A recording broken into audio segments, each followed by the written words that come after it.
இந்த அழகிய தருணத்தில் நம்ம எல்லாருக்கும் ரொம்ப ரொம்ப பிடித்த ஒரு மனிதன், ஒரு மனிதனே சொல்வேன், சீமான் அவர்களை மேடைக்கு அன்புடன் அழைக்கிறோம். சீமான் சார் ப்ளீஸ் மேடைக்கு வாங்க.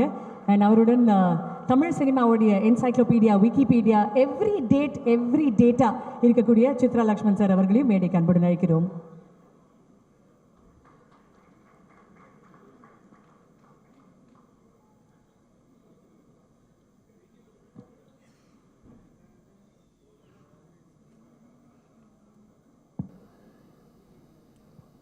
அனைவருக்கும் என்னுடைய அன்பும் வணக்கமும்.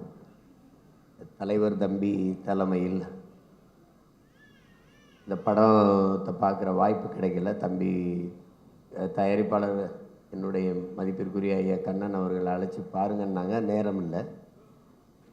ஆனாலும் எல்லோரும் அந்த படம் பார்த்துட்டு எல்லோரும் ரொம்ப நல்லா இருக்குது அப்படின்னு சொன்னதில் எனக்கு ரொம்ப மகிழ்ச்சி. உங்களுக்கு தெரியும், இப்போ பாடல்கள் வெளியீட்டு விழா எல்லா படத்துக்கும் நடக்குது. வெற்றிக்கு ஒரு விழாங்கிறது ரொம்ப அரிதாக இருக்குது. அப்படி ஒரு படத்துக்கு நடக்கிறதுல பெரிய மகிழ்ச்சி. குறிப்பாக என் தம்பி ஜீவாவுக்கு இந்த படம் பெரிய வெற்றி அமைஞ்சதில் எனக்கு ரொம்ப பெரிய மகிழ்ச்சி. அவருக்கு களத்தில் சந்திப்போம் படமே ரொம்ப நல்லா இருந்தது, அந்த படமே ரொம்ப நல்லா இருந்தது.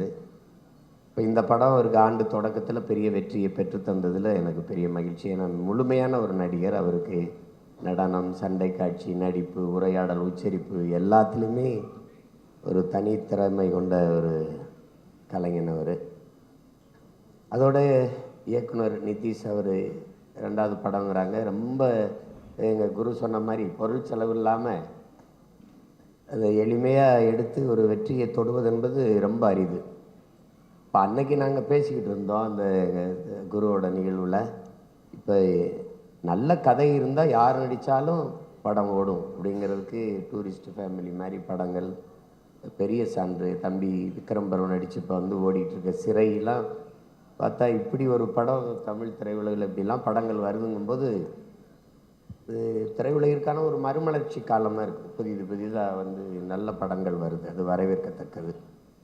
ஏன்னா எங்கள் அப்பா ஆர்பி சௌத்ரி மாதிரி தயாரிப்பாளர்கள்லாம் படம் எடுக்காமல் இருக்கிறதா வருத்தமாக இருக்குது. அதை ஈடுகட்டுறதுக்கு எங்கள் ஐயா கண்ணன் ரவி அவர்கள் வந்திருக்காங்க. எங்கள் அண்ணன் செல்லுமணி சொன்ன மாதிரி இப்போ 20 படம் நடந்துக்கிட்டு இருக்கு அவர் தயாரிப்பில். அப்போ 20 இயக்குநர்களுக்கு வாய்ப்பு. இப்போ அது ரொம்ப அரிது. நல்ல கலைஞர்கள் நல்ல கதையோடு அலைகிறாங்க. அது என்ன சொல்கிறது, அந்த ஐயா சொல்லுவார்னு சொல்லுவாங்க, நல்ல கதை இருக்கும், அவருக்கு நல்ல தயாரிப்பாளர் கிடைக்க மாட்டார். நல்ல தயாரிப்பாளர் இருப்பாங்க, அவருக்கு நல்ல கதை கிடைக்காது. இந்த முரண் தான் காலங்காலமாக நடந்துக்கிட்டு இருக்கு. ஆனால் இப்போது இது ரெண்டும் முரண்பட்டு போகலை. அதில் இந்த படத்தின் வெற்றிக்கு உழைத்த ஒளிப்பதிவாளர், இசையமைப்பாளரை ரொம்ப நல்லா சொன்னாங்க. அப்பா சௌத்ரியே சொல்லிட்டார், பின்னணி இசை ரொம்ப அருமையாக பண்ணியிருக்கீங்கன்னு சொல்கிறாங்க. அதை ரீரிகார்டிங், பின்னணி இசை ரீரிகார்டிங் ரொம்ப நல்லா பண்ணியிருக்கீங்கன்னாங்க. நல்ல தலைப்பு வச்சுருக்காரு, தலைவர் தம்பி தலைமையில்னு. அது எல்லாரும் என்னை தலைவர் தம்பின்னு தான் சொல்கிறாங்க, எல்லோரும் எங்கள் தலைவரோட தம்பின்னு. ஆனால் எல்லோரும் நீங்கள் டீனே சொல்லிகிட்டு இருக்கிறீங்க. இங்கே எங்கள் டிடி வேற உட்காந்துருக்காங்க. அது தலைவர் தம்பி தலைமையிலே சொல்லலாம். அதை என்ன குரு, ரொம்ப நல்ல தலைப்பு. ஆனால் அது தமிழில் எழுதலை, அது எனக்கு ரொம்ப வருத்தம். இந்த பட வெற்றியில் ஐயா கண்ணன் ரவி எவ்வளோ மகிழ்வாங்களோ அதை விட நான் பெரிதும் மகிழ்கிறேன். ஏன்னா வெற்றிங்கிறது 3 எழுத்து வார்த்தை இல்லை, அது பல பேருடைய வாழ்க்கை. அது ரொம்ப பெருசு. அதை இந்த படம் தொற்றுப்பதில் எனக்கு பெரிய மகிழ்ச்சி. எல்லோருக்கும் என்னுடைய அன்பும் வாழ்த்துக்களும். நன்றி அண்ணா, ரொம்ப ரொம்ப நன்றி, மனமார்ந்த நன்றிகள். தேங்க்யூ சார், தேங்க்யூண்ணா, தேங்க்யூ வெரி மச்.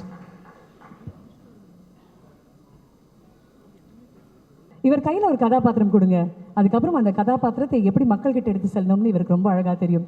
இவர் போன்ற ஒரு அற்புதமான ஒரு நடிகர், இயல்பான நடிகர் இளவரசு சார் அவர்களை மேடைக்கு அன்புடன் அழைக்கிறோம். A big round of applause இளவரசு சாருக்காக.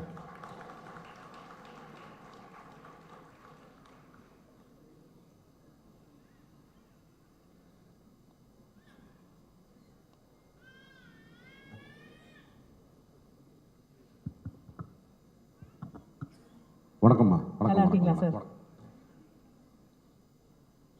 தலைவர் தம்பி தலைமையில் படத்தின் வெற்றி விழாவிற்கு வருகை தந்து விழாவை சிறப்பிக்கின்ற திரையுலக முன்னோடிகள் அனைவருக்கும், இந்த படத்தின் பத்திரிகையாளர் காட்சி நடந்து முடிந்த பிறகு உடனடியாக இயக்குனரை, கதாநாயகனை, என்னை அழைத்து வெகுவாக இந்த படத்தை ரசித்து பாராட்டி அதை மக்களுக்கும் சொல்லி இந்த நிகழ்ச்சியை வெற்றி விழாக்கிய அனைத்து ஊடக நண்பர்களுக்கும் என் மனமார்ந்த நன்றி.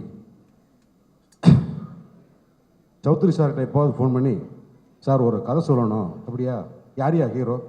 ஜீவா. யோ, அவனுக்கு ஒரு படம் ஓடாது, நீ வேற. நானே படம் எடுக்கிறதில்ல, அவனுக்கு இதுக்கே கூப்பிட்ற, போங்கயா வேற யாருக்கா ஹீரோ சொல்லுங்கய்யா. இப்படி வளர்ந்த ஹீரோ அவர். அப்போ இவ்வளோ ஒழுக்கமாக வளர்ந்துருப்பார்.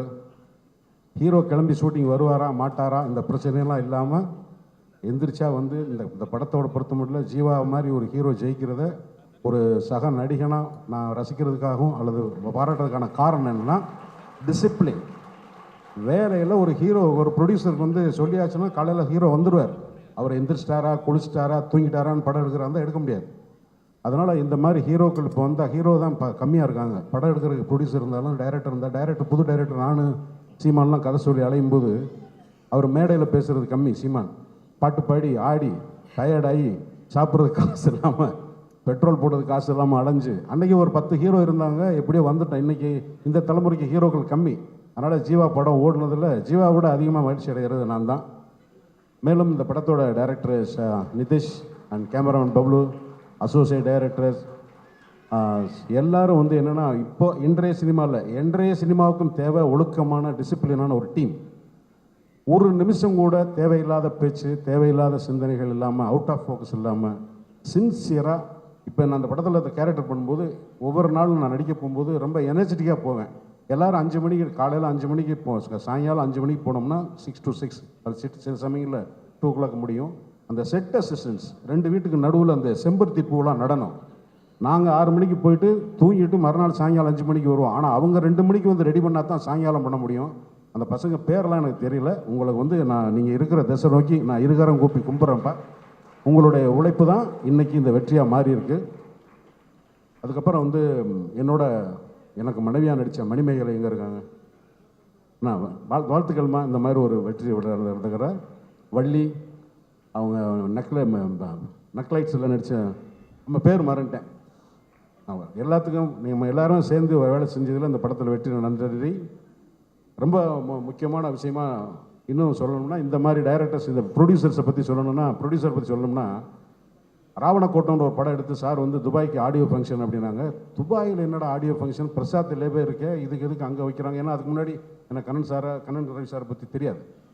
சரி, நான் வந்து பொள்ளாச்சியில் வந்து வேற ஒரு படம் ஷூட்டிங்கில் அங்கேருந்து தான் போனால் நமக்கு கொடுத்த ட்ரீட்மெண்ட்டை பார்த்துட்டு, ஐயா நான் இதுக்கெல்லாம் ஒருத்தலையா, நீ ஆளை விடுங்கய்யா, நான் பாவம், நான் மட்டும் ஒரு ஓரமாக நிற்கிறவனை கூட்டினா முழுக்க ஒருத்தருக்கு கூச்சப்படுற அளவுக்கு ஒரு ஹாஸ்பிட்டாலிட்டி கொடுக்க முடியும்னா அது கண்ணன் ரவி சார் தான். சரி, அவர் அப்படி இருக்காருன்னா தீபக்கு 16 அடி போயிடுறாரு. அதனால் உங்கள் ஹாஸ்பிட்டாலிட்டிக்கு, உங்களுடைய இந்த சினிமாவோட, நீங்கள் சினிமாவுக்கு வந்திருக்கிறதுக்கு எல்லாத்துக்கும் என்னோட நன்றி. இந்த படம் வந்து ஒரு வெற்றி படமாக அமைஞ்சதில் ரொம்ப நன்றி. 2026 இது ரிலீஸ் ஆகுமா ஆகாதா, எப்படா ரிலீஸ் ஆக போகுதுன்ற பயத்தோடு இருக்கும்போது நாளைக்கு ரிலீஸ், 4 ரிலீஸ். மதுரையில் காலையில் ஃபஸ்ட்டு ஷோக்கு ஆள் இல்லைன்னாங்க, செகண்ட் ஷோ சாயங்காலம் ஃபுல்லாகிடுச்சு. இந்த செய்தியெல்லாம் கேட்டு சித்ரா சார் நாங்கள்லாம் இருக்கும்போது, பாரதிராஜ் சார் படங்கள்லாம் இருக்கும்போது இப்படித்தான் எப்போதாவது ஒரு சக்ஸஸ் அமையும். அந்த மாதிரி நடந்ததுக்கு ரொம்ப நன்றி. இவ்வளோ பெரிய ஹாலுக்குள்ளே சக்ஸஸ் மீட் நடந்தே ரொம்ப வருஷம் ஆச்சு. கண்ணன் ரவி சார் ரொம்ப நன்றி. இந்த மாதிரி ஒரு சினிமாவை செலிப்ரேட் பண்ணதுக்கு thank you. Thank you sir. Thank you so much.